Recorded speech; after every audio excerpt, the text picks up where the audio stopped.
Hello, everyone. My name is Fanos, and I am one of the co-founders of a company called 2050 Materials. We're really excited and happy to be here. 2050 Materials, as you'll see through our presentation, is a data company that focuses on sustainability data that can be embedded within design workflows. And today we're going to walk you through an APS integration of a sustainability agent that does a bunch of things that we think are really useful. But before I do that, I'll pass to my colleague Nicodemus to do an introduction before I continue. Sure. Thank you, Fanos. Hi, everyone. I'm Nicodemus. I'm the head of data and technology at 2050 Materials. And in this talk, I'll take you through the more technical side of our presentation. Thank you. Super. So what we do at 2050 Materials is we gather a lot of sustainability data, and our typical customer or user of this data is mostly specialists. But what we are really passionate about is finding ways to get this data accessible and usable by non-specialists. And this demo exactly talks about that. So we think that designers should just continue designing. They don't need to learn another tool or another workflow. And unfortunately, when we talk about carbon analysis, there's a lot of specific maths that you need to know or specific conventions that you need to follow. So our goal is not to change how designers work. It's more to embed this sort of sustainability intelligence in their workflow. Now, I'm going to do the first thing of jumping right into the demo because I think that's really the most interesting part. Before I go into the demo, just so that you understand what we're trying to do, this is it's a chat interface, as you see, so similar to something like ChatGPT that a lot of you might be used to using by now. But the idea is not that it needs to be a separate application. You could imagine this being, for example, a chat within your Revit workflow. If I just switch to the demo, as you see, it says, "Hi, I'm your 2050 Material Agent." You can upload an IFC file. You can also upload a Revit file. It doesn't really matter. I will select one of the files that we have. Now, what you see here is we load up the 3D design. So I see a little super simple model, has 44 items here. There's a few things I can do. So we have this command called /help, which allows you to understand what kind of topics you can work on. And what we really like is this / command called match. So this essentially goes through the elements of the 3D design, and it tries to identify the best carbon emission factor for each element. So it does essentially all of the intelligence that the sustainability consultant would do for you. So let's just run it, see how that works. So the result here is 44 or 43 out of the 44 items that have been matched. You can see examples like a wall assembly that's within the design is matched to an item on our database that's called medium weight concrete masonry units. And each of these has a carbon emission factor. So this is great. We know we've matched every single thing that typically takes quite a long time. So anything from a few hours to a few days. And then when it gets really interesting is you can do /report, which gives you the embodied carbon assessment of the project. So you can really see, which parts contribute the highest to the project. You can see specific recommendations, the highest components that would be a good leverage to work on, and things like that. So this again is the whole idea is I'm working on my project. I can continue working on the 3D model. And as I expand the information, I can just go back into this chatbot, throw it in, run the / commands, and then get the updates of my report.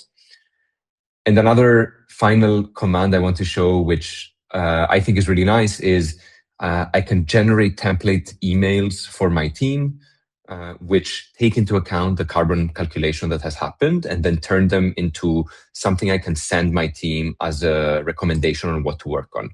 So this uses AI to draft an email to my teams that says, "Hi, we've done the analysis for this IFC file. The total carbon emissions are this much. And here's the 3 spots that we should be working on if we want to reduce them." And again, this is what we're trying to avoid here is me as a designer. If I have no sustainability knowledge specifically, I don't want to have to go back to the consultant, get their input, and then go back to my customer. So it sort of frees me up to continue doing my design work and ideally, end up with something that's really more impactful. I will now go back to the presentation and I'll let Nicodemo speak a little bit about how this all works under the hood. Thank you, Fanos. So Fanos showed you the agent in action. Let me walk you through what's happening under the hood. So there are 6 stages, fully automated. What used to take consultants weeks now runs in minutes. The first part is ingestion. We accept BIM files like the FC you just saw in the demo, but also Excel-based bill of quantities and soon PDFs, whatever the project team has. The second step is pre-processing. This is where the real challenge starts. Every model is structured differently. So we need to extract the components and their context before anything else can happen. The third step is extraction. An LLM classifies every component into product type, material type, building application with a confidence score. After that step, we have matching, where we use text similarity statistical methods to search across the database for candidates. Finally, we have the boosting, which is the key component because now we feed back the classification from the extraction part. That's the intelligence layers. And the last thing is the report. Now that we have the matches, we can create the carbon assessment and the benchmarks. Fanos will walk you through this later. Let's go to the next slide. So one of the most important aspects of how this works is the agentic file processing. So the problem here is quite complex. You just saw Fanos uploaded a BIM model with a few components, but it could be 1,000. So you can't just throw that into an LLM. It's too slow, too expensive. You'd lose all the structural context. And in reality, we have BOQs with 10,000 rows, 30 sheets. So, and every firm builds that differently. We build a deterministic extraction pipeline using pattern matching, positional heuristics, and only fall back to LLMs if that's needed. And we can process, long files in under a second. So on the left, we handle multiple input types: BIM files, element extraction, property sets, Excel BOQs. So the system detects the structure. Then we have the 3 stages. First, extract the elements and identify what's what. Then map the context, which section, which floor, which building system does each component belong to. And finally, assemble clean structure items with traceability. On the right, what comes out is something the LLM can actually work with: a normalized description with quantity and full context. Like this concrete slab, we know it's 250 square meters, and it sits in the upper floor structure. At the bottom cart, and this is a one-shot process, the agent this isn't a one-shot process. The agent validates the output, adjusts when something looks off, and refines it. So this process, it's iterative, and that's why it's agentic. Okay, so let's move to the next slide.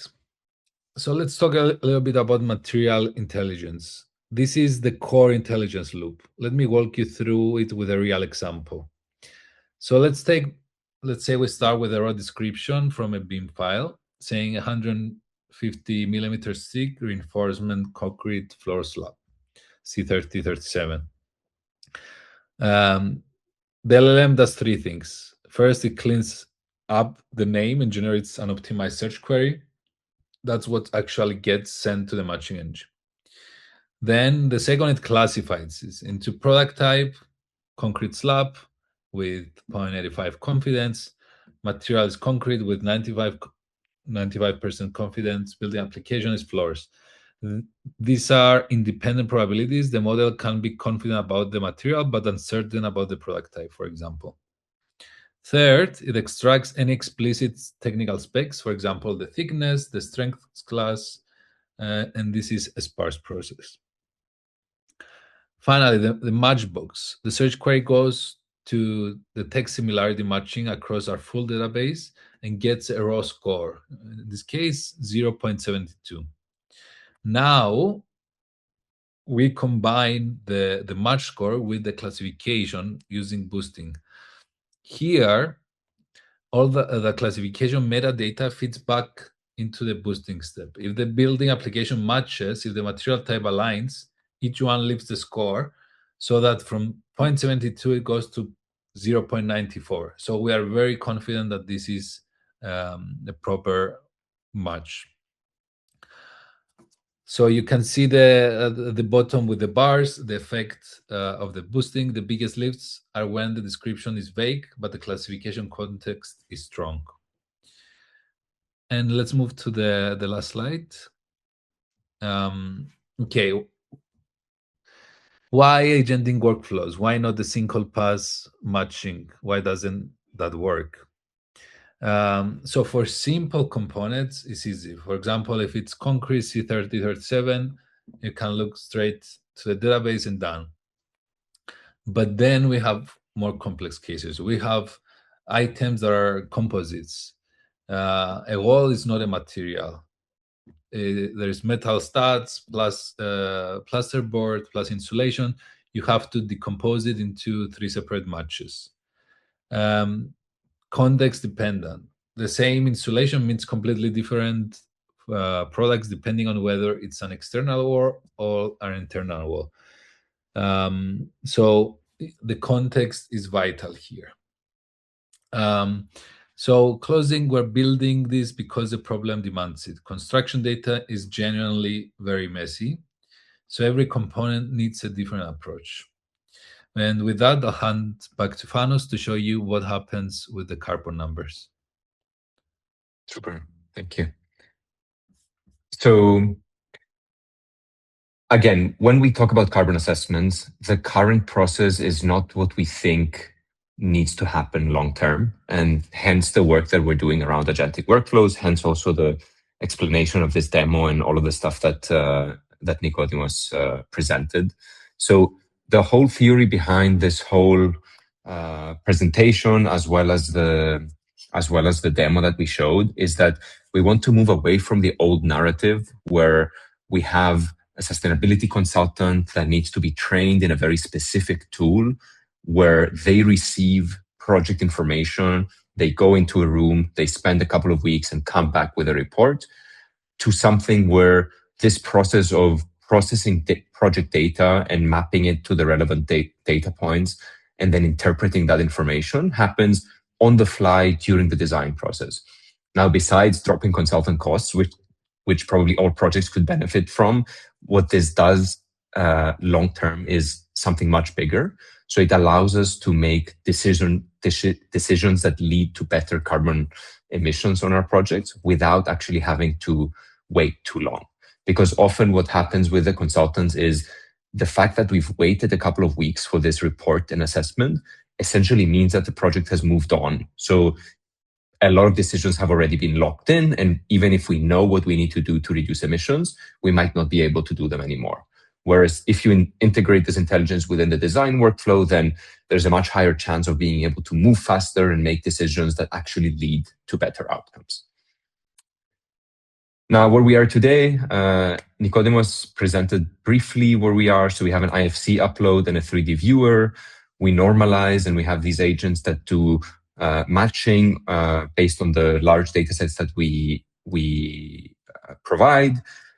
We also do carbon calculations. What we've shown here is in the early stages or in the manufacturing stages of emissions, but we actually are able to do carbon emission calculations across all life cycle stages.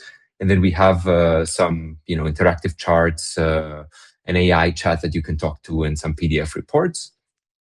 What we're working on next, and this is very relevant also to the Sustainability Data API, is we really want to integrate APIs of the APS environment so that you can very easily build these sort of solutions within APS. We want to have comparison of design options next to each other so you can track the process and the progress of the project. And then we want to also improve the process of having the human in the loop. So we do not think that computers will fully do this process and we should be completely uninvolved.